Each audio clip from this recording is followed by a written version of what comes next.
आजचा व्हिडिओ हा गुढीपाडव्यापासून ते रामनवमीपर्यंत रोज तुम्ही जर रामरक्षा स्तोत्र पठण केलं तर त्याचे तुम्हाला खूप अलौकिक असे चमत्कार बघायला मिळतील. रामरक्षा कधी व किती वेळा म्हणावी? रोज एकदा ठराविक ठिकाणी ठराविक वेळी, म्हणजे जो तुम्ही दिवस किंवा जो टायमिंग ठरवला आहे तोच टायमिंग तुम्ही 7 दिवस पाळायचा आहे असं म्हटल्याने रामरक्षा सिद्ध होते. किंवा गुढीपाडवा ते रामनवमी या काळात दररोज 13 वेळा रामरक्षा म्हटल्याने ती सिद्ध होते.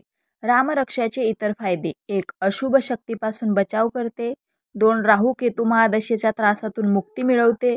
3. कर्जमुक्ती व कर्ज वसुलीसाठी फायदेशीर ठरते. त्यासाठी आपदा म पहर्तारम हा श्लोक 1,00,000 वेळा म्हणल्याने ऋणमुक्ती हे फळ मिळते. 4. रामरक्षेमध्ये प्रत्येक अवयवाचे स्वतंत्र पाठ आहेत. त्या पाठाचे सतत पठण केल्याने त्याचे स्वतंत्र फलित मिळते. उदाहरणार्थ, कौशल्याये दृश्योपातो हा श्लोक सतत म्हटल्याने डोळ्यांचे विकार बरे होतात इत्यादी. परंतु ही रामरक्षा म्हणावयाचे काही नियम आहेत. रामरक्षा आपणास जमेल तेव्हा वर्षभरातील कोणत्याही पौर्णिमेपासून पठण करण्यास सुरुवात करणे लाभदायक ठरते. रामरक्षा रोज एकदा ठराविक ठिकाणी ठराविक वेळीच म्हणावी. वेळ व जागा बदलू नये. तसेच त्या आजारपणात अनुकूल श्लोक पठण केल्यास आजारपणातूनही मुक्ती मिळते. या श्लोक पठणाचे 15,000 पाठ जप करणे. जपाच्या बरोबरीने आजारी व्यक्तीच्या नावाने अभिमंत्रित केलेले श्री रामरक्षा सिद्ध यंत्र सतत जवळ ठेवावे, म्हणजे त्वरित आजारपणातून मुक्तता होते. हातपाय धुवून शुचिर्भूत होऊन रामरक्षा म्हणण्यास हरकत नाही.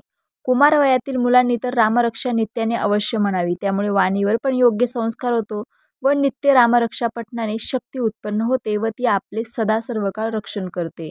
आबालवृद्धांनी पण नित्य रामरक्षा म्हणावी. त्याच्यापासून निश्चित फायदा आहेच. रामरक्षेचे अनुपालन करण्याची पण पद्धत आहे. कोणत्याही महिन्याच्या शुद्ध प्रतिपदेपासून सुरुवात करून शुद्ध नवमीपर्यंत हे अनुष्ठान करतात. प्रतिपदेला एकदा, द्वितीयेला 2दा याप्रमाणे चढत्या क्रमाने वाचून नवमीच्या दिवशी 9 वेळा रामरक्षेचा पाठ म्हणावा. अनुष्ठान म्हटले की त्याच्या यमनियमांचे पालन करणे झालेच. याचा अनुभव आल्याशिवाय राहत नाही. श्री रामरक्षा या स्तोत्राचे महत्त्व काय? श्री रामरक्षा या शब्दाचा अर्थ रक्षण करता राम असा आहे. प्रभू रामचंद्रांना मर्यादा पुरुषोत्तम असे म्हणतात. प्रभू रामचंद्राचे चरित्र अवलोकन केल्यास आपल्या असे लक्षात येईल की प्रभू रामचंद्रांनी राजा, पिता, बंधू, पती या सर्व नात्यांनी मर्यादा सांभाळून एक फार मोठा आदर्श घालून दिला आहे. बुध कौशिक ऋषींच्या स्वप्नात जाऊन प्रत्यक्ष प्रभू रामचंद्रांनीच रामरक्षा हे स्तोत्र सांगितले आहे. त्यामुळे रामरक्षा स्तोत्रातील प्रत्येक अक्षर हे मंत्रमय व तारक असे आहे. रामकृष्ण हरी.